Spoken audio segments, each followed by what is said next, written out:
আমার খুব জোরে ক্ষুধা লাগছে। মাও জঙ্গলে কাঠ আনতে গেছে। এখন আমি কি করি? চল একটা কাজ করি, মাসির বাড়ি যাই। মাসি নিশ্চয়ই আমাকে কিছু না কিছু খেতে দেবে। আর তুই একটা কাজ কর, এখানেই থাক, কারণ মাসি তোকে পছন্দ করে না, তোকে দেখে রাগ করবে। চম্পা বাড়ি থেকে বের হয়ে পরে সুধার বাড়িতে যাওয়ার জন্য।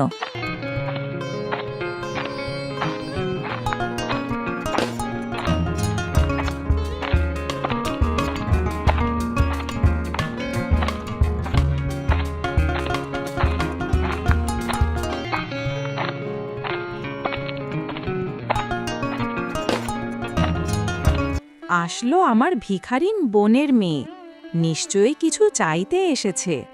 আজ তো এর হাত থেকে চিরতরে মুক্তি পেয়ে যাব। মাসি, মাসি, আমার খুব খুব ক্ষুধা লেগেছে, একটু খেতে দাও না। মা কাঠ আনতে জঙ্গলে গেছে, ততক্ষণ আমি তোমার বাড়িতে কিছু খেয়ে নিই। হ্যাঁ রে, দাঁড়া, আমি এখনই তোর জন্য লাড্ডু নিয়ে আসছি। কি লাড্ডু? খুব ভালো, আমি অনেক দিন লাড্ডু খাই না। ভালো করে লাড্ডু দিও, আর অনেকগুলো দিও। সুধা রাগ করে বাড়ির ভিতরে যায় এবং লাড্ডু এনে চম্পাকে দেয়।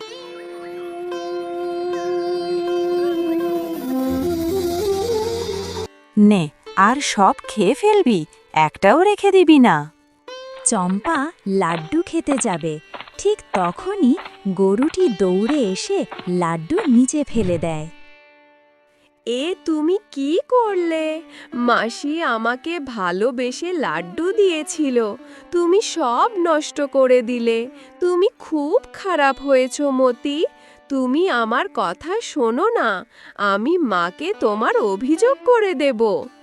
এই গরুটি তো আমার পুরো খেলাটাই নষ্ট করে দিল। যদি এটা খেয়ে ফেলতো তাহলে চিরতরে মরে যেত, কিন্তু এই গরুটা এসে সব বরবাদ করে দিল। মাসি, আমাকে মাফ করে দিও। আর মতিও ভুল করে ফেলেছিল, হয়তো ওর খেতে ইচ্ছে হয়েছিল, সেই জন্যই খেতে যাওয়ার জন্য দৌড়ে এসে লাড্ডুটি ফেলে দিল। মতিকে মাফ করে দিও। তারপর মতি চম্পাকে নিয়ে বাড়ি ফিরে আসে। আজ তো বেঁচে গেল, কিন্তু পরের বার এলে আমার হাত থেকে বাঁচবে না।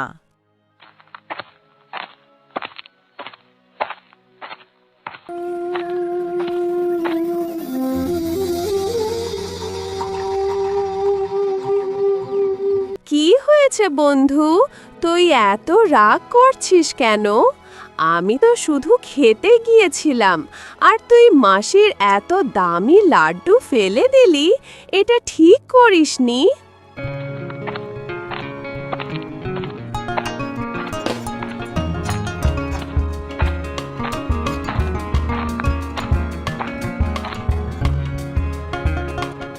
কি হলো মা, তুমি কোথায় গিয়েছিলে? দেখো, আমি জঙ্গল থেকে কাঠ নিয়ে এসেছি। এখন তোমার জন্য গরম গরম রুটি বানিয়ে দিই, তারপর খেয়ে নিও। এখানে বসো। মা, সবার তো বাবা আছে, আর আমার বাবা কেন নেই? আমিও বাবার সঙ্গে ঘুরতে চাইতাম, লাড্ডু খেতে চাইতাম, বাবার সঙ্গে মেলায় যেতে চাইতাম। আমার বাবা কবে আসবে মা? রিভা কাঁদতে শুরু করে। মা, তুমি কাঁদছো কেন?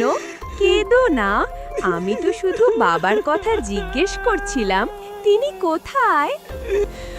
মেয়ে, তোমার বাবা আর এই দুনিয়ায় নেই।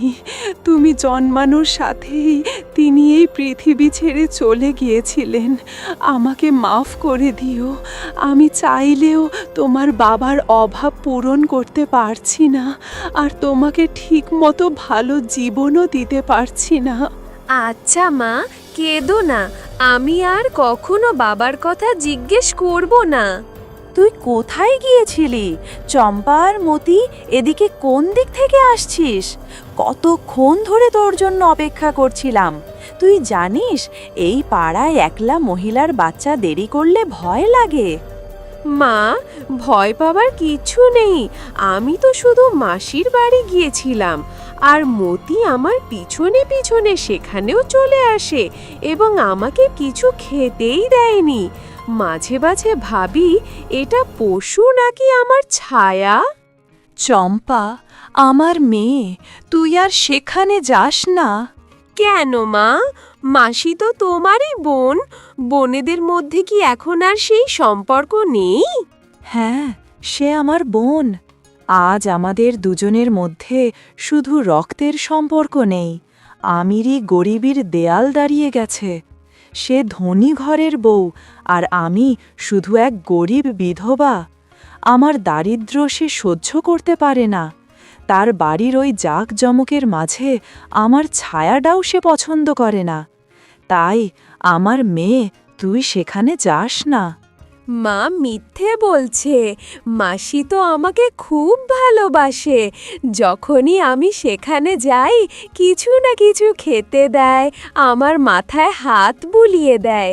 বুঝি না মা আমাকে এত অপছন্দ করে কেন।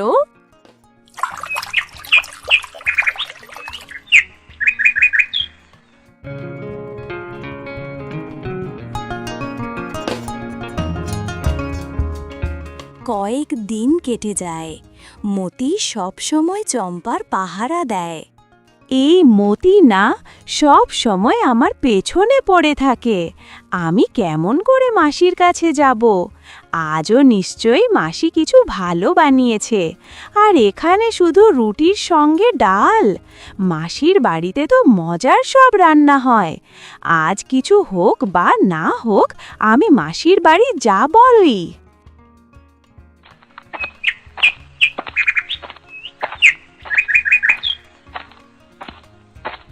চম্পা চুপি চুপি বাড়ি থেকে বেরিয়ে সুধার বাড়িতে পৌঁছে যায়। আসলি তুই? কতক্ষণ ধরে তোর জন্য অপেক্ষা করছিলাম। আজ দেরি করে ফেললি চম্পা। মাসি, ওই মতি আমাকে আসতে দিচ্ছিল না। কেমন করে যেন ওর হাত থেকে বাঁচিয়ে এসেছি। এবার তোকে চিরতরে মুক্তি পেতে দেব চম্পা, কারণ আমার গরিবী আর গরিব মানুষদের প্রতি ঘৃণা আছে। দাঁড়া, এক্ষুনি তোর জন্য ভালো কিছু আনছি। সুধা ভেতরে গিয়ে লাড্ডুতে বিষ মিশিয়ে নিয়ে আসে। সেদিন তো মতি বাঁচিয়ে দিয়েছিল, আজ আর বাঁচবে না। আজ এই লাড্ডুই হবে তোর জীবনের শেষ স্বাদ।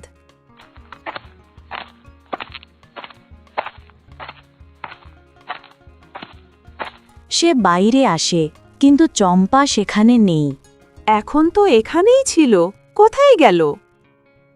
কি হয়েছে মতি? আমাকে মাসির কাছে যেতে দিস না কেন? সে আমাকে কত ভালোবাসে, আমার জন্য লাড্ডুও এনেছিল। তুই এমন কেন করিস?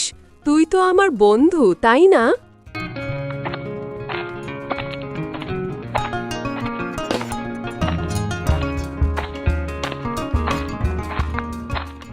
তারপর সেখানে শেঠজি চলে আসে। শেঠজি, আপনি এখানে কি করে? তোর যে স্বামী আমার কাছ থেকে ধার নিয়ে পালিয়ে গেছে, সে কি আর ফিরে আসবে? দেখ রিমা, আমি অনেক মাস ধরে চুপ আছি, কারণ তোর মাথায় একটা ছোট বাচ্চার বোঝা আছে, কিন্তু সবার একটা সীমা আছে। এখন আমার টাকা আমি চাই। শেঠজি, আমার ওপর দয়া করুন। আমার স্বামীর মৃত্যুর পর যেন সবকিছু থেমে গেছে। একাই এই মেয়েটাকে মানুষ করছি। যা পাই শুধু ওর পেটটাই কোনো রকমে ভর্তি করতে পারি। কিন্তু আমি ভগবানের কসম খেয়ে বলছি, আপনার টাকা আমি ফিরিয়ে দেব, শুধু একটু সময় দিন। ঠিক আছে, আর একটা পথ আছে। যদি টাকা শোধ করতে না পারিস, তাহলে আমাকে বিয়ে করে নে। তোর জীবন ঠিক হয়ে যাবে। আমিও একলা, তোকেও আর কোনো দুশ্চিন্তা করতে হবে না। শেঠজি, আপনি কি বলছেন? আমি আমার স্বামীর স্মৃতিতে বেঁচে আছি। আমি শপথ নিয়েছি, জীবনে আর কারো হাত ধরব না। এই মেয়েটা সেই শপথের নিদর্শন। আমি ক্ষুধা সইতে পারি, ঋণ সইতে পারি, কিন্তু নিজের শপথ ভাঙতে পারবো না। তুই সত্যিই ভালো মহিলা রিমা। ঠিক আছে, আমি তোকে কিছুদিন সময় দিচ্ছি, সময় মতো টাকা দিয়ে দিস। আর আমি যা বললাম তার জন্য মন খারাপ করিস না, শুধু একটা মতামত দিয়েছিলাম।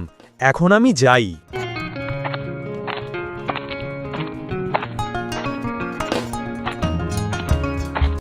মা, উনি কে ছিলেন আর আপনি এত দুঃখী হয়ে গেলেন কেন? কিছু না মা, টাকা চাইতে এসেছিল। খুব তাড়াতাড়ি টাকার জোগাড় করে ফেলবো, তুই চিন্তা করিস না।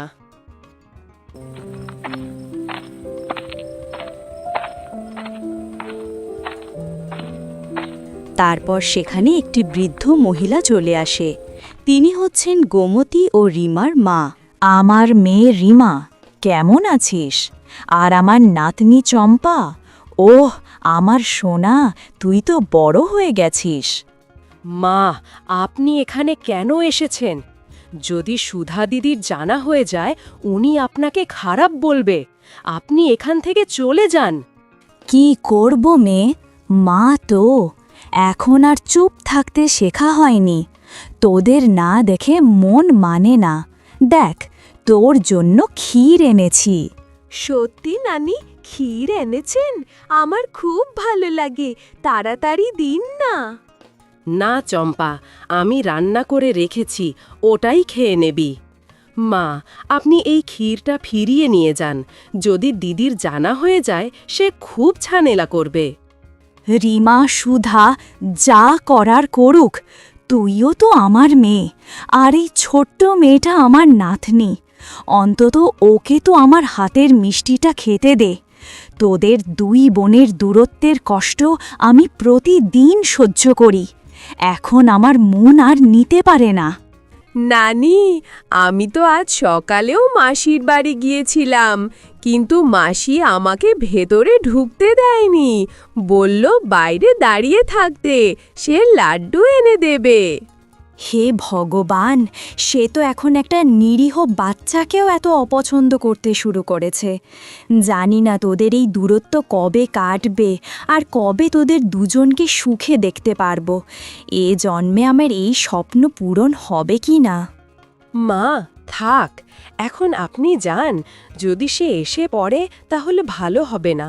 আর এত দুশ্চিন্তা করবেন না, আপনার শরীর খারাপ হয়ে যাবে। ঠিক আছে মেয়ে, আমি যাচ্ছি, কিন্তু এটা মনে রেখো, আমি কোনো আমির গরিব দেখি না। আমার কাছে তোমরা দুজনই সমান। শুধু এই সোনার মতো চম্পার খেয়াল রেখো। এরপর বৃদ্ধ মহিলা সেখান থেকে চলে যায়।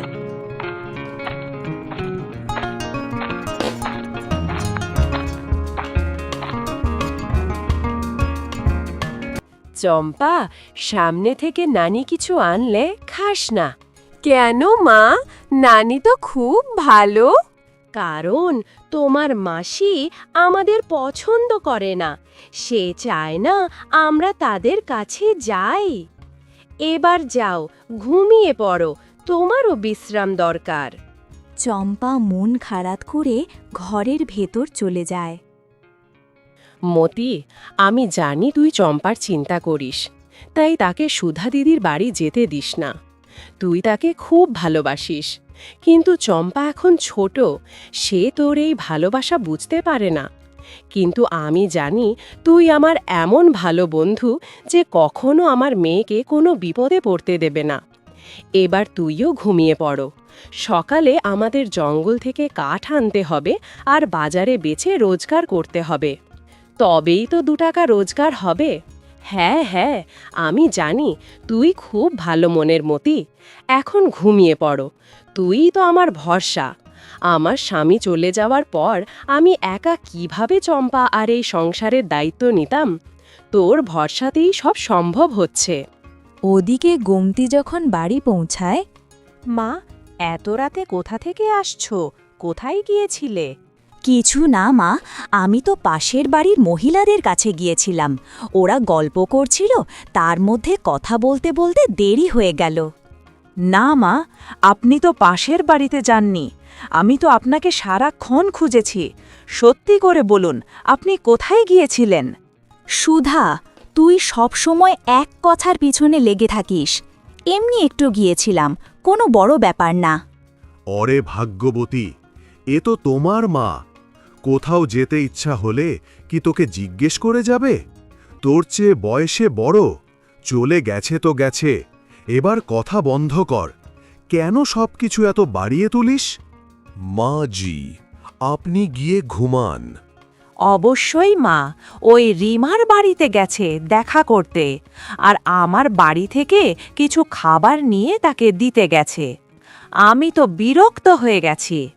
এখন কিছু বড় পদক্ষেপ নিতে হবে যাতে ওদের দুজনকে এই গ্রাম থেকে তাড়ানো যায়।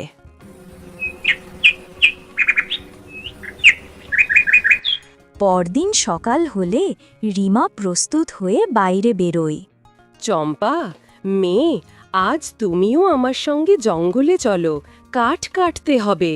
সত্যি? আমিও যাব? হ্যাঁ মেয়ে, কেন যাবে না? মতিও যাবে আমাদের সঙ্গে, আমরা সবাই মিলে যাব। তুমি তো সবসময় অভিযোগ করো যে আমি তোমাকে কোথাও নিয়ে যাই না, বাড়িতে একা একা যাই। এবার সময় এসেছে, তুমিও আমার সঙ্গে যাও এবং মজা করো। হ্যাঁ মা, আমি আপনাদের সঙ্গে যাব। তখন তিনজনই বাড়ি থেকে বেরিয়ে যায়।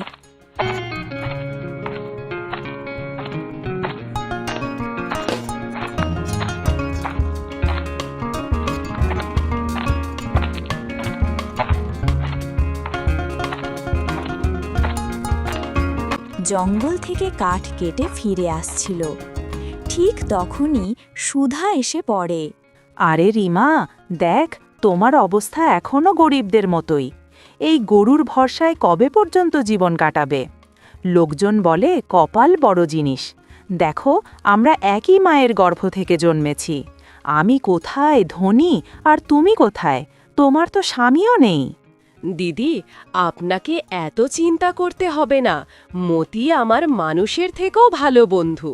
ওর ভরসায় আমার আর আমার মেয়ের জীবন নিরাপদ। পশুরা মানুষের মতো প্রতারণা করে না। মানুষ অহংকারে সম্পর্ক ভুলে যায়, কিন্তু জানোয়াররা বিশ্বস্ত থাকে।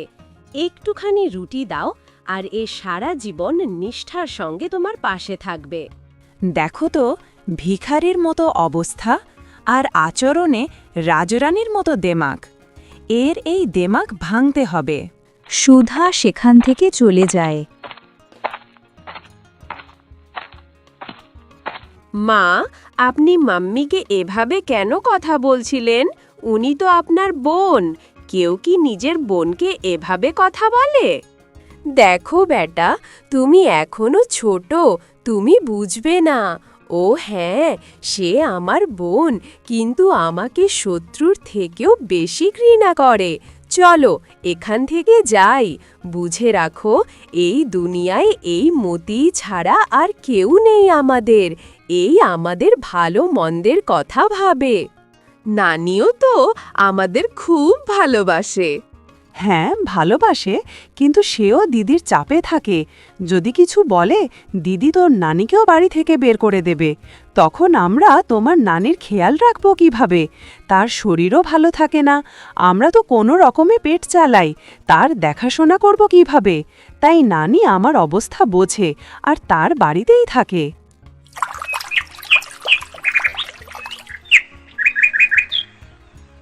এখন আমি কি করি?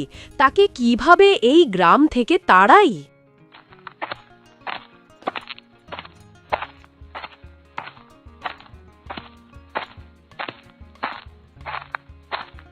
এ সময় মনোরমা এসে পড়ে।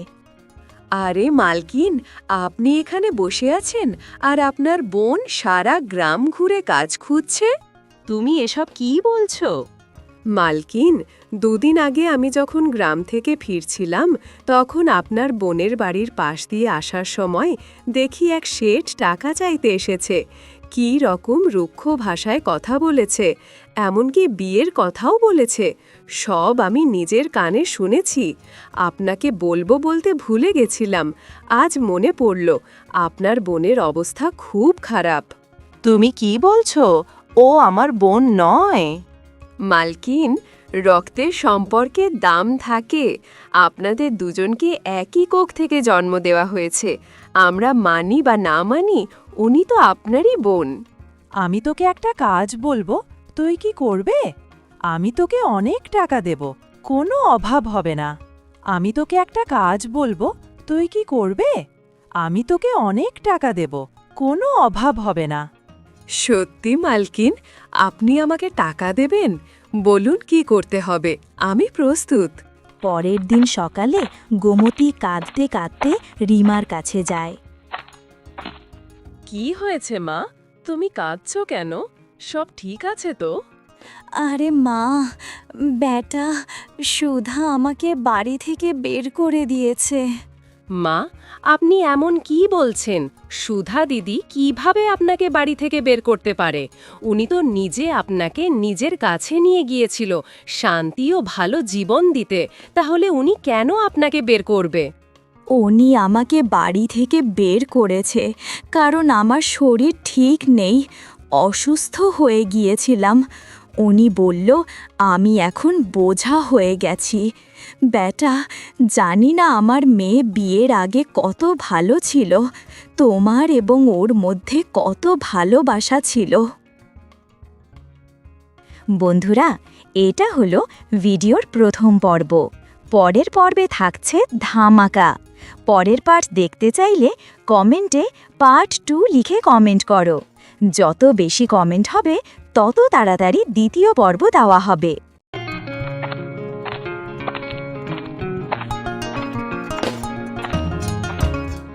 কি হয়েছে মা, তুমি কাঁদছো কেন?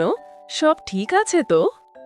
আরে মা, বেটা সুধা আমাকে বাড়ি থেকে বের করে দিয়েছে। মা, আপনি এমন কি বলছেন? সুধা দিদি কিভাবে আপনাকে বাড়ি থেকে বের করতে পারে? উনি তো নিজে আপনাকে নিজের কাছে নিয়ে গিয়েছিল শান্তি ও ভালো জীবন দিতে। তাহলে উনি কেন আপনাকে বের করবে? উনি আমাকে বাড়ি থেকে বের করেছে কারণ আমার শরীর ঠিক নেই, অসুস্থ হয়ে গিয়েছিলাম। উনি বলল আমি এখন বোঝা হয়ে গেছি। বেটা, জানি না আমার মেয়ে বিয়ের আগে কত ভালো ছিল, তোমার এবং ওর মধ্যে কত ভালোবাসা ছিল।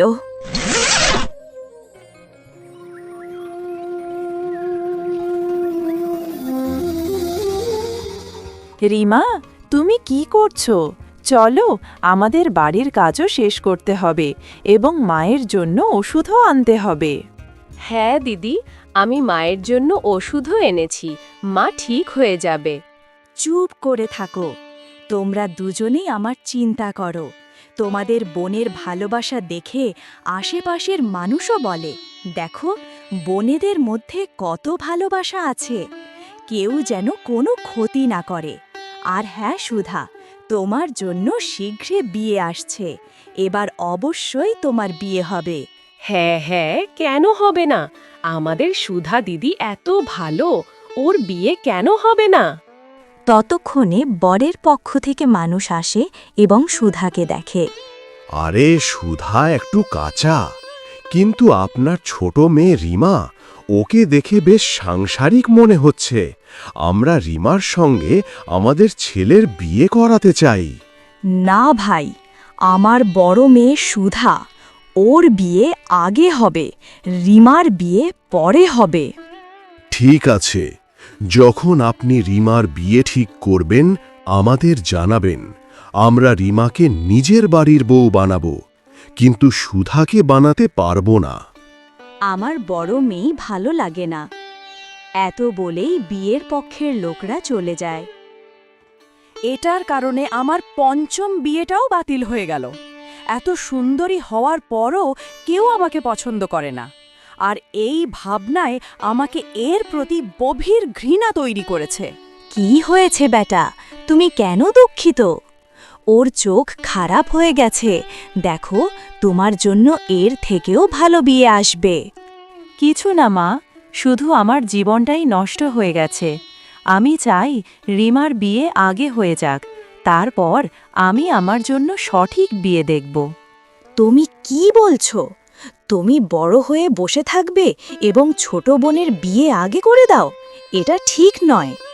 না মা, আমার জন্য যত বিয়ে আসছে সবারই ওরে পছন্দ হয়, তাই আগে তার বিয়ে করে দিন, আমি পরে দেখব। আমার আর ধৈর্য থাকছে না, এ থেকে আমি ঈর্ষা অনুভব করতে শুরু করেছি। ঠিক আছে দিদি, যেটা ঠিক মনে হয় তাই কর, আমার কোনো আপত্তি নেই। শুধু আমাকে ঘৃণা করো না দিদি, আমি আপনাকে খুব ভালোবাসি।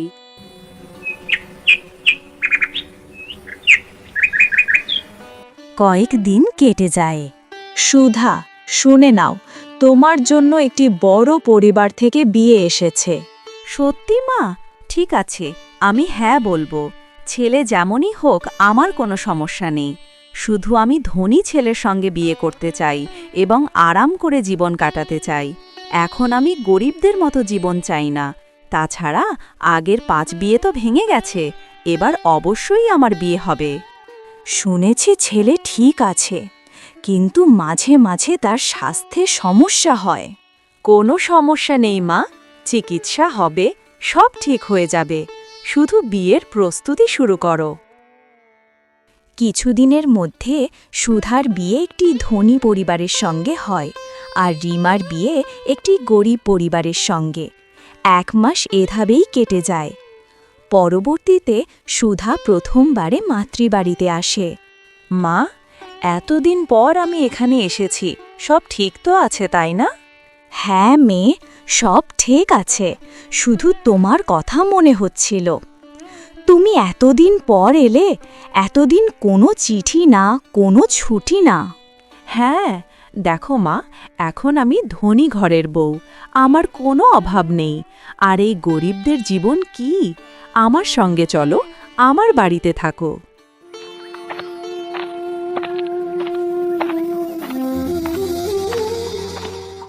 আরে দিদি, মা আপনার সঙ্গে থাকবে, এখানে সব ঠিক আছে তাই না? চুপ করো রিমা, তুমি তো গরিব ঘরের মেয়ে, তুমি কিভাবে দেখভাল করতে পারো? আমি ধনী, আর মার সব দেখভাল আমি করব। এখন চলো, আমার সঙ্গে চলো, আর অন্য কোনো চিন্তা করো না মা। সুধা গোমতীকে নিয়ে নিজের সঙ্গে চলে যায়। মা ছেড়ে দাও, যা গেছে গেছে, সেই বিষয়গুলো মনে করার কি দরকার। এখন বসো, আমি তোমার জন্য কিছু খেতে নিয়ে আসি। অরে অরে, জানো তো সুধার বাড়ির সবচেয়ে মূল্যবান হার চুরি হয়ে গেছে। হ্যাঁ, তুই ঠিক বলছিস। ওর বাড়িতে তো খুব খাঁটি একটি হার ছিল, তা কি করে চুরি হতে পারে? নিশ্চয়ই কেউ ইচ্ছাকৃত করেছে। কে জানতো সেখানে হার আছে? যে জানতো সে চুরি করতে পারত, নইলে কার সাহস যে ওর বাড়িতে ঢুকে খাঁটি হার চুরি করবে? নিশ্চয়ই আমার মনে হয় এটা হয়তো ওর বোনের কাজ নয়। ও তো গরিব আর অসহায়, স্বামী মারা গেছে, তাই হয়তো সেইটা করেছে। অরে, এমন কথা বলো না। তুমি দেখোনি, তাই কাউকে অভিযোগ করা ঠিক নয়। এভাবে পুরো গ্রামে গুজব ছড়াবে।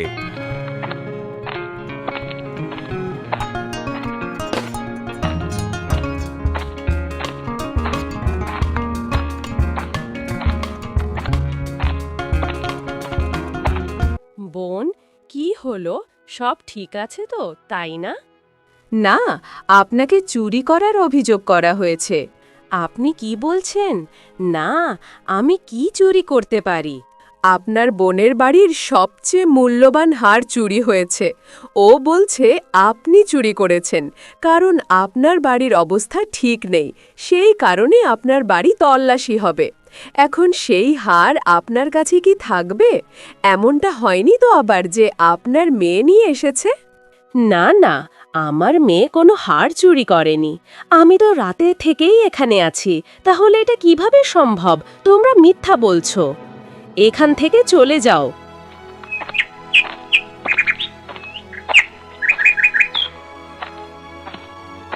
এ কি হচ্ছে? সুধা দিদি আমার ওপর এত বড় অভিযোগ তুলেছে, এখন কি হবে?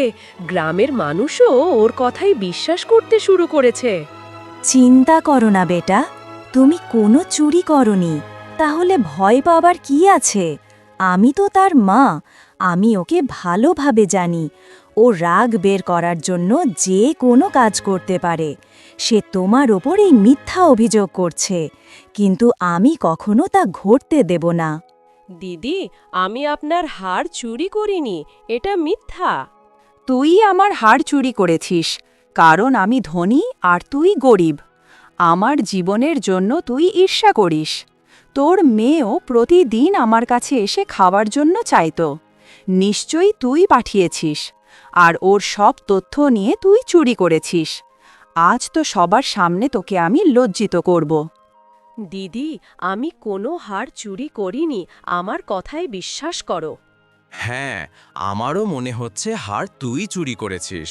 তোর স্বামী নেই, আমাদের আগে থেকেই জানা ছিল, কিন্তু আমরা মুখ খুলিনি।